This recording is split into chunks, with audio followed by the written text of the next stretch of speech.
23 करोड़ की नल जल योजना से पहले ही चढ़ चुकी भ्रष्टाचार की भेंट। उक्त पेयजल योजना में भारी भ्रष्टाचार और बंदरबाट के बाद अब रामपुरा नगर परिषद द्वारा अमृत योजना में फिर से सड़कें खोदना शुरू। क्या यह योजना भी चढ़ेगा भ्रष्टाचार की भेंट या फिर जनता को मिलेगा इसका लाभ, या तो समय ही बताएगा। रामपुरा तहसील में नल जल योजना पर लगभग 23 करोड़ रुपए खर्च किए जाने के बाद भी जमीन पर इसका पूरा लाभ देखने को नहीं मिला। उक्त पेयजल योजना पूर्णतः फेल हो जाने के बावजूद ब्लैक लिस्टेड कंपनी को पूरा पैसा पेमेंट कर दिया गया और आज भी पुरानी पेयजल योजना से ही नगरवासियों को पेयजल सप्लाई हो रहा है। स्थानीय लोगों का आरोप है कि यह योजना भ्रष्टाचार की भेंट चढ़ गई है, जिसके कारण कई जगह पाइपलाइन या तो सही से बिछाई नहीं गई या काम अधूरा ही छोड़ दिया गया। इधर अब सरकार की नई अमृत योजना पाइन योजना के तहत फिर से शहर की सड़कों में खुदाई शुरू हो चुकी है। पहले से ही टूटी और खराब हालत में पड़ी सड़कें अब दोबारा खोदी जाने से नागरिकों में नाराजगी बढ़ती जा रही है। स्थानीय निवासियों का कहना है कि पहले योजना पूरी नहीं हुई, इसकी गुणवत्ता पर सवाल है और नई योजना में फिर से वही सड़कें खोदकर जनता की परेशानी बढ़ा दी गई है। लोग यह भी सवाल उठा रहे हैं कि यदि पहली योजना सही ढंग से लागू होती तो दूसरी बार खुदाई की आवश्यकता क्यों ही पड़ती।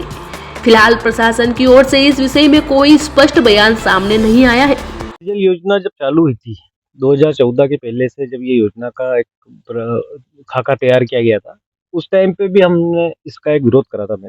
मैंने मुख्यमंत्री और उस टाइम के तत्कालीन मुख्यमंत्री शिवराज सिंह चौहान और प्रधानमंत्री को ये पत्र लिख के वो लिखा था कि भाई आप इस योजना को 25 करोड़ की योजना को, पानी की योजना को चालू कर रहे हैं केवल फिल्टर प्लांट बनाकर और पुरानी पाइपलाइन से जोड़कर इस योजना को चलाया जाए। से ये योजना चालू है। आज इतने साल हो गया, इतने साल में अगर अभी तक आप पुरानी पाइपलाइन नहीं चालू और आप अमृत 2 करके उस योजना को वापस से दूसरे कान को यूं मोड़ के ने वो मोड़ रहे हैं, मतलब है ना, वो तो पूरे पूरे गांव की स्थिति है। इन्होंने डामर करा सीमेंट पे, वो डामर आज भी गायब है। कुछ ठेकड़े मिल जाएंगे आपको लालबाग के अंदर, उसका भी इनका केस चल ही रहा है अभी तक, उसका कोई जवाब नहीं इनके पास। पहले इन्होंने बोला वाटिका बनाएंगे अस्पताल में, फिर इन्होंने बोला अब वाटिका की जगह वहाँ वो बनेगा हॉल, अब बाहर इन्होंने वाटिका बना दी। भाई नगर पंचायत अध्यक्ष बदल रहे हैं पर कार्यशैली मेरे को लग रहा है कोई अंतर नहीं आ रहा है, वही कार्यशैली, वही विरोध हुआ साहब। हर जगह 5-5 7-7 पार्षदों ने विरोध किया, हर जगह नहीं 5-5 7-7 पार्षदों ने हमेशा विरोध करा, जो भी कांग्रेस समर्थित और संबंधित पार्षद थे उन सब ने विरोध करा। 1-2 नहीं करते हैं उसके, वो लोग जाने जो नहीं करते। इतनी बड़ी कंपनी नहीं कर पाई इस काम को प्रॉपर, आप इनसे करवा रहे हैं। अब आप करवा रहे हैं तो आपने कैसे टेंडर निकाला, क्या निकाला, ये तो एक विवेचना का विषय है। लेकिन मेरा मानना है कि कोई जरूरत नहीं थी, जब पुरानी पाइपलाइन आज भी कहीं से कहीं क्षतिग्रस्त नहीं है, कोई समस्या नहीं है, क्यों नई पाइपलाइन डालना। इसका एक जवाब दे देगी, नई पाइपलाइन इसलिए डालना। 25 करोड़ के पाइपलाइन योजना पानी की, आपके जो व्यूअर्स है, गांव की जो जनता है, जो नए लड़के, मैं उनसे एक सवाल करता हूँ कि अगर वो 25 करोड़ रुपए जनता के लिए लगाए जाते हैं तो उसका ज्यादा महत्व होता कि इस 25 करोड़ की पेयजल योजना। क्या पानी की हमें इतना ज्यादा हमारे कहीं दिक्कत थी? रामपुरा नगर में कभी पानी की दिक्कत नहीं, हमारी छाती पे डैम बना हुआ है और पुराने बावड़िया सुधार देते, कुछ तो करते विकास के लिए, प्रॉपर काम होता। भाई आप केवल पैसा बर्बाद करना और उससे कार्य करना, मैं तो नहीं मानता कि कुछ इन्होंने कार्य किया। पेयजल योजना पे एक आम जनता ये अपने दिल पे हाथ रख के सोच ले कि कितना फायदा हुआ हमको, कितना पानी मिल रहा है। सत्य बता दे बिल्कुल कि हाँ योजना थी कि इसके पीछे कुछ कारण था, होता तो चेंज कर सकते थे। क्या नाम सर आपका? मैं लोकेन सिंह चंद्रावत। क्या पोजीशन सर आपकी? मैं भी जिला उपाध्यक्ष। 2.0 योजना केंद्रीय सरकार की योजना है।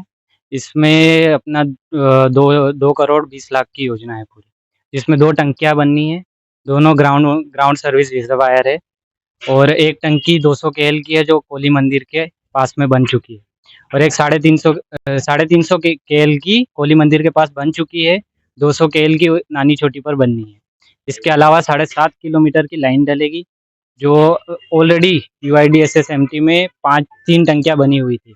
उसके साथ ये 2 टंकी बनकर 5 टंकियां हो जाएगी कुल, और ये 5 टंकियों से 5 जोन बढ़ जाएंगे रामपुरा में।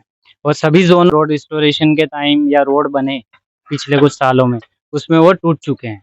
तो कुछ जगहों पर तो नल कनेक्शन से वहाँ पर पानी आ रहा है प्रेशर से, और कुछ जगहों पर नल कनेक्शन नहीं होने से, बंद होने से वो अपन को पता नहीं चल रहा। तो अब जब ये कंप्लीट होगी ये लाइन, तब उसमें उसका प्रेशर भी चेक हो जाएगा, दूसरा इससे बूस्टिंग भी हो जाएगी। तो जहाँ जहाँ पर निचले एरिया में जहाँ पूरे प्रेशर से पानी नहीं पहुँच पा रहा, वहाँ पर ये बड़े पाइप बूस्टिंग का काम करेंगे। सर कई वार्ड नंबर 11 वो जो योजना में रोड बने थे वो 2 साल पहले स्वीकृत हो गई थी और वो रोड बनने ही थे। उसके बाद ये योजना आई और इसकी ड्राइंग डिज़ाइन और अप्रूवल होने में टाइम लगा। इस वजह से वो पहले हो गए थे, रोड बन चुके थे और उस जैसे ये काम कंप्लीट हो जाता है, ये योजनाएँ चल जाएगी दोनों। क्या नाम सर आपका? स्वप्निल भूरिया, क्या पोजीशन आपकी? ओपीएन 3 जी? ओपीएन 3।